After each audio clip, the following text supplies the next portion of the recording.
A wealthy woman sets her sights on a man pretending to be an Italian returnee, and while he originally only wanted to sweet-talk her and trick her out of her assets, he never expected her pursuit to be so aggressive that he could hardly keep up. 저기 은밀한 곳에 내가 주름팡이 약점을 숨겨놨어.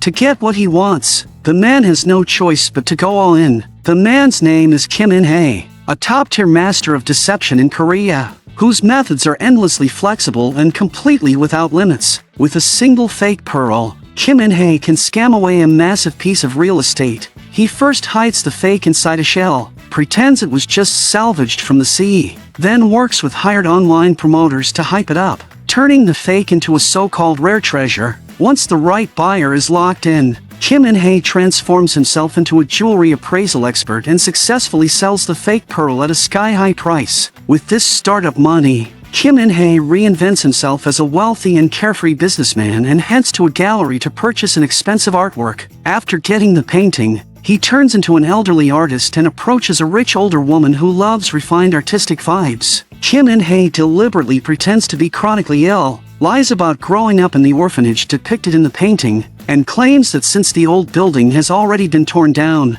the only thing he can do is give this artwork filled with beautiful memories to the woman he loves most. The older woman is deeply moved and, without hesitation, gives Kim In-hae a piece of land to help him rebuild the orphanage. Now the police station has received information that the notorious swindler Kim In-hae may soon arrive on Jeju Island. At the same time, a dangerous figure named Ju Rinfong is also about to reach Jeju Island. This man is a criminal who operates out of Taiwan and Hong Kong, known for his arrogant style and ruthless methods, and anyone who dares to steal business on his turf not only loses their factories but often meets a grim end. Ju Rinfong comes to Jeju this time to expand his business, accompanied throughout by a woman named Yang Se-ra. The first step in expanding his territory is to forcibly acquire the local marketplace, but he unexpectedly runs into fierce resistance from the vendors. 그냥 가게가 아니라 우리들 인생이야. An elderly woman warns them, "Before I am laid to rest, you will never succeed in taking anything away." That night, Ju Rinfong stays at a hotel arranged by Yang Se-ra, and openly states that he plans to bring a new type of illegal goods into the Korean market. On the surface, Yang Se-ra remains calm and reminds Ju Rinfong to proceed with caution, because unfamiliar places always carry unknown risks. What they do not realize is that an invisible camera hidden inside a picture frame records their entire conversation. Meanwhile, Detective Jo Soo-kwon, who has a reputation for relying on force, is transferred from the Seoul Police Department to Jeju Island.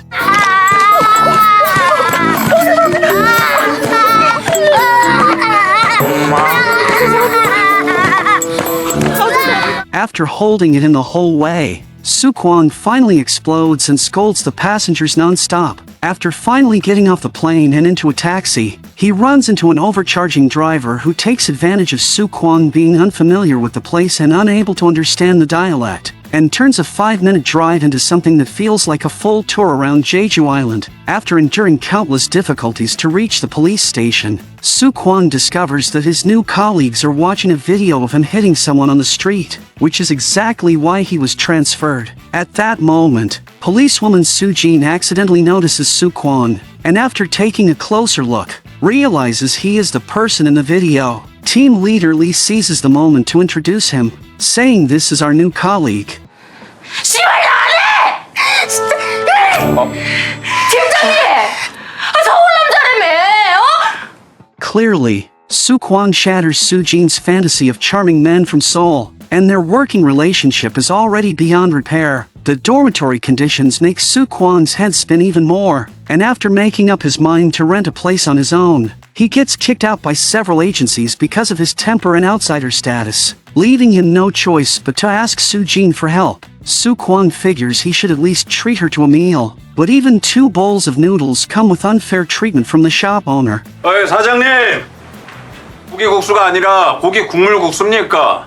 The owner bluntly says, "You eat whatever I give you." Luckily, Soo-jin is efficient and reliable, and manages to find a suitable place before sunset. Although the elderly roommate is unwilling to live with an outsider, the landlord has already made the decision, leaving him no choice but to accept it. And that landlord happens to be the very vendor who stood up to Ju Rin-fon. All things considered, Soo-kwon finally solves his housing problem and becomes roommates with Mr. Man-bok. From then on, he lives a life where hot showers are timed, electricity is cut off at 9 every night, and even toilet paper is strictly rationed. The scene shifts back to Ju Rin-fon's side. To force out the remaining stubborn vendors, he directly sends in a group of enforcers to pressure them into signing the transfer contracts. When Yang Se-ra learns about this, she is extremely displeased and immediately has the injured vendors sent to the hospital, along with compensation, not because she is kind, but simply because she does not want to alert the police. Yang Se-ra then checks the hotel surveillance and discovers that Ju Rin-fon is not in his room, and that he is currently at a private club meeting with several local officials. Through pressure and temptation, he tries to get those present to help open up Jeju Island's illegal market. Yang Se-ra rushes to the scene but is blocked outside by Ju Rin-fon's bodyguards, and in frustration she returns to her car, fully aware that Ju Rin-fon intends to cut her loose and make his fortune alone. At that moment, the car issues a warning, and when Yang Se-ra steps out to check, she finds the tire has gone flat. Do you need any assistance? At this point, Kim In-hae has transformed once again into a returnee named Raymond, and he politely offers to escort Yang Se-ra home, subtly revealing the luxury watch on his wrist along the way. Seeing that he spoke with elegance and showed refined taste, Yang Se-ra naturally felt her heart flutter. The car soon arrives at Yang Se-ra's residence, and Kim In-hae suddenly closes the distance between them, personally helping her unbuckle her seatbelt, then adding a compliment that her perfume smells very distinctive. After doing all this, he drives away without a trace of attachment, perfectly relaxed and impeccably controlled. Yang Se-ra, delighted beyond measure, goes online to search for Raymond and discovers that he is a well-known jewelry tycoon. Of course, every bit of that information was prepared in advance by Kim In-hae. Meanwhile, Ju Rin-fon returns to the hotel, when the local man originally responsible for persuading the vendors to sign the contracts suddenly rushes after him, hoping Ju Rin-fon will give him more time and stop using force to pressure everyone into signing. Unexpectedly, these words infuriate Ju Rin-fon, as he snaps that a mere fisherman dares to come and lecture him.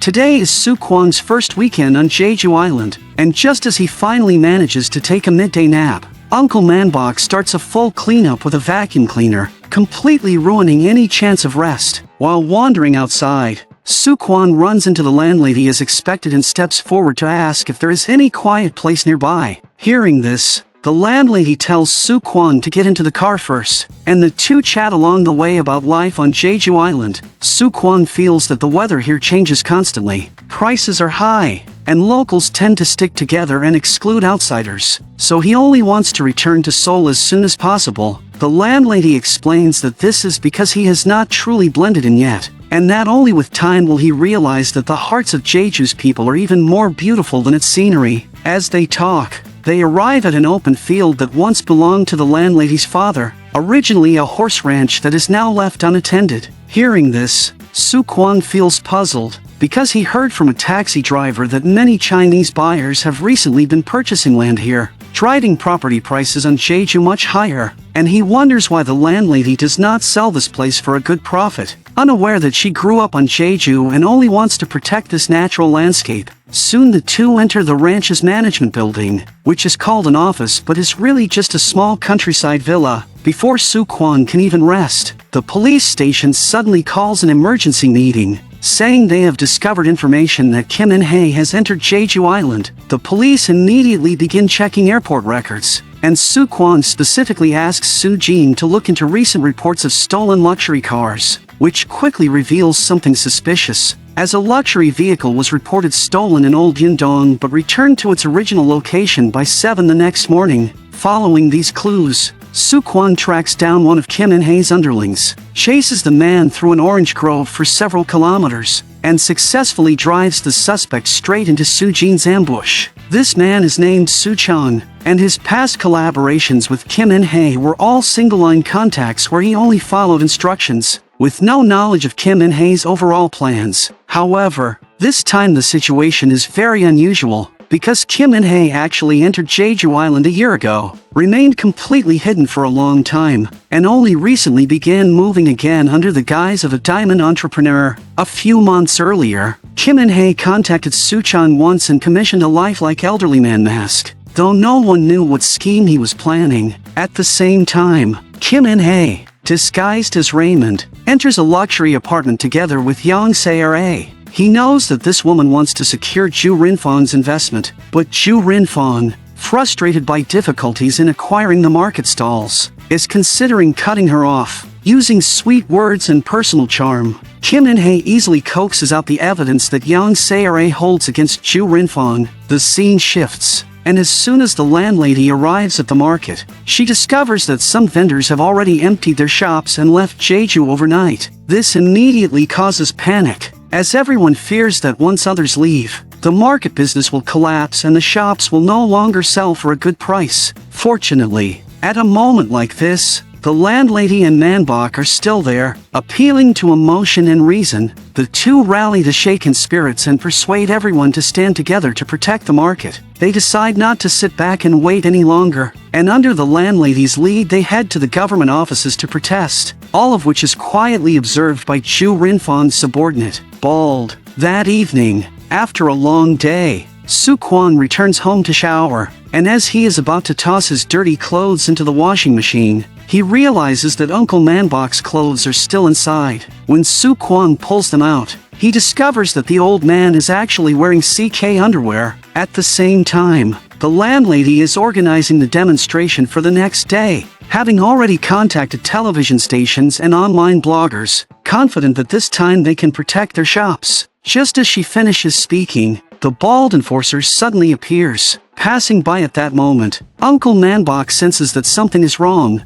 Wondering why the landlady has turned off the lights so early, he rushes inside and crashes into Bald as he restrains the landlady, and during the struggle Manbok's mask falls off, revealing that he too is Kim In-hae in disguise. The landlady coughs uncontrollably beside them, and seeing this, Kim In-hae becomes furious and charges at Bald without hesitation, only to be cut on the leg. Ignoring the pain, Kim In-hae continues to press forward, and as Bald keeps trying to find an opening to attack the landlady but is tightly entangled by Kim In-hae. He makes one last attempt before fleeing in panic. Kim In-hae turns around and sees that a dagger is lodged in the landlady's body. He holds the elderly woman and breaks down in tears on the spot, and the landlady also recognizes Kim In-hae, making it clear that the two of them know each other. Before Kim In-hae can even take out his phone to call an ambulance, the elderly woman takes her final breath. Neighbors nearby rush over after hearing the noise and mistakenly assume that Kim In-hae is the one responsible, leaving him unable to explain himself, and he can only limp away with his injured leg. So what exactly is the relationship between Kim In-hae and the landlady? The story goes back several years to an orphanage, where the landlady would regularly volunteer and help organize birthday parties for the children. One day she notices Kim In-hae sitting alone outside with a gloomy expression, and it turns out the boy believes their birthdays are simply the days they entered the orphanage, making them not worth celebrating at all. The landlady tells him, "You should not think that way. After coming to the orphanage, did you not gain a whole new family?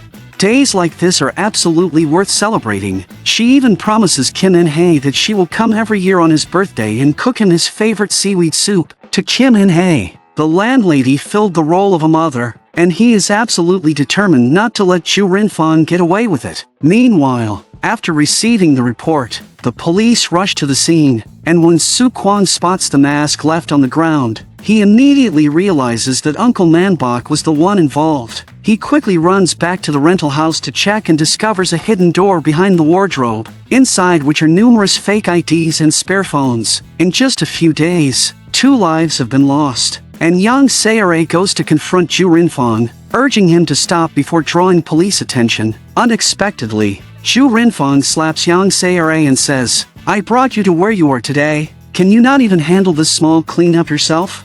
The police search nonstop for an entire day and night without finding any trace of Kim In-hae, and aside from the mask, the only item at the scene is a phone containing no useful information. After examining the damaged phone all day, Soo Kwang suddenly notices that its Bluetooth had previously connected to the sound system in the horse ranch office. Without hesitation, Soo Kwang heads straight there and finds Kim In-hae inside, tending to his injury. Catching him off guard, Soo Kwang knocks him down and restrains him, demanding to know why he would bring harm to the landlady. After that, Soo Kwang renders Kim In-hae unconscious and ties him to a chair for questioning. From the following conversation, it becomes clear that 2 years earlier, Kim In-hae went to China to run schemes and accidentally learned about Yang Se-ra, who had secretly sold illegal painkillers to VIP clients at a cosmetic clinic in Korea, lost her medical license after being reported, and then fled to China for a period of time. There, she met Ju Rin-fong, a Korean crime boss, and the two quickly found common ground, first making money in Hong Kong and Taiwan before turning their sights toward the Jeju Island market. Yang Se-ra arrived a year in advance to prepare the ground, planning to establish a medical complex as a hub for illegal distribution, and unfortunately the landlady's market street fell right within the project's planned area. Fearing that the elderly woman would get dragged into trouble, Kim In-hae disguised himself as Man Bok and rented her place. Never expecting Ju Rin-fong to be so ruthless as to send an attacker, Soo Kwang naturally does not fully trust the words of a swindler, but he underestimates just how cunning this one is. As he speaks, Kim In-hae has already freed himself, suddenly standing up to knock Soo Kwang unconscious and tying him to the chair to explain things calmly. Kim In-hae calls in the noodle shop owner and pulls out a group photo from the orphanage, pointing out himself in the picture, revealing that the shop owner was also raised there, and the man assures Soo Kwang that In-hae would never hurt the landlady. After a long and earnest explanation, Soo Kwang temporarily accepts that the landlady's death was caused by Ju Rin-fong, but the question remains, with just a few of them, how can they take down a crime boss? Relying on the police is clearly not an option, because the upper ranks have long been won over by Ju Rin-fong. In the end, Soo Kwang only brings team leader Lee and Soo-jin, the two people he truly trusts, to meet Kim In-hae. Meanwhile, Yang Se-ra is not sitting still either, as she holds video evidence of Ju Rin-fong's illegal activities and plans to join forces with several shareholders to seize control. The camera cuts back to the main character, and Kim In-hae has already put a detailed plan in place. To obtain proof of Ju Rin-fong's collusion with government officials, they secretly place a camera on a club service worker. Meanwhile, Kim In-hae continues to approach Yang Se-ra under the identity of Raymond, replaces Ju Rin-fong as her new investor, and when Yang Se-ra opens the safe, he memorizes its location, knowing that it must contain Ju Rin-fong's criminal videos. Once everything is ready, Soo Kwang deliberately arranges for several island residents to cause a scene at Yang Se-ra's cosmetic clinic, making it as ugly as possible, while Soo-jin looks for the right moment to step in, pretending to handle a civil mediation. 벌써요? 마침 보톡스 한 대 썰어 오던 길이라. While Soo-jin keeps Yang Se-ra occupied, team leader Lee takes the opportunity to cut off the clinic's surveillance, and Kim In-hae and Soo Kwang quickly grab ropes and climb into Yang Se-ra's office. Kim In-hae focuses on cracking the code, only to discover that there is no information about Ju Rin-fong inside. Soo Kwang immediately calls Soo-jin, and the alert Yang Se-ra senses something is wrong with the policewoman, activates the hidden camera in her office, and sees two figures dressed in black. She gets straight to the point and asks Soo-jin what she is looking for. 주린빵 잡을 증거 찾고 있었어요. Yang Se-ra says that if this is what you want, you should have said it earlier. There was no need to complicate something so simple. Yang Se-ra has long intended to remove Ju Rin-fong, and she is willing to provide the evidence, but on the condition that the police turn a blind eye to the clinic's business. Soo-jin pretends to agree at first, and after learning that the evidence is stored on a tablet, she immediately changes her stance and handcuffs Yang Se-ra, saying that the People's Police do not make deals with criminals. After learning that the evidence has been secured, Kim In-hae prepares to leave the clinic, but is blocked in the corridor by Ju Rin-fong's men, with Bald, the one who attacked the landlady, standing at the very back. followed moments later by Ju Rinfong himself. As a major confrontation is about to break out, the two work together to take down the man in the floral shirt at the front, and seeing this, the rest rush in. The two push forward like bulldozers, clearing everything in their path, and these lackeys are simply no match for them.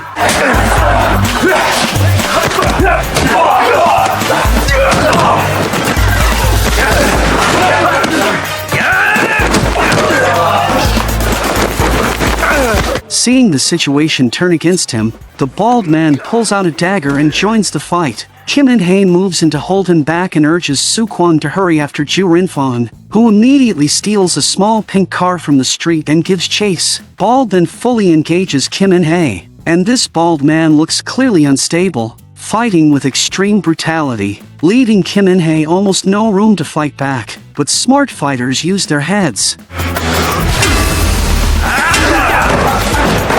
In-hae upgrades his gear and presses the advantage, striking until the bald man loses his bearings. Even so, In-hae has his own pride, and he soon discards the wrist guards, grabs Bald with his bare hands, and throws him down with a powerful slam. Just then, the underlings begin to get back on their feet and start counting the numbers, but at the critical moment, Soo-jin arrives with a handgun, and the lackeys immediately back down. The camera cuts to Soo-kwon, who chases Ju Rinfong to the harbor, where Ju Rinfong has already departed on a yacht, leaving a female bodyguard behind.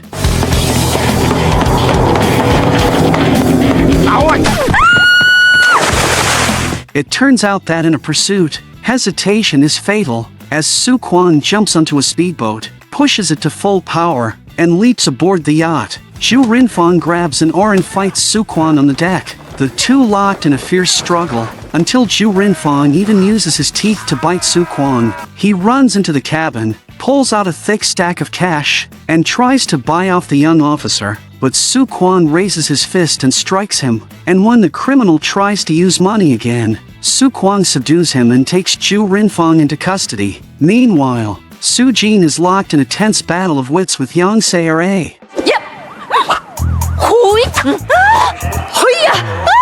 In the end, Soo-jin breaks through the facial recognition system and successfully obtains the evidence. As for Kim In-hae, although he is also arrested for fraud, Soo-chang suddenly drives past and points to a photo frame in the back seat. Not long after, the landlady is successfully discharged from the hospital. As it turns out, she only suffered temporary shock and survived after emergency treatment. As for Ju Rinfong, he is angrily arguing with his lawyer, because the painting from his room has gone missing, and it was filled with misprinted currency worth as much as 20 billion won. So where did the painting go? 10 months later, Kim In-hae is released early for good behavior and meritorious service, and Soo-chan has already sold the painting. Although Kim In-hae came to Jeju Island to help the elderly landlady, he is still a con artist, and without profit he would never get involved, because he had set his sights on that painting long ago. This is where the film comes to an end.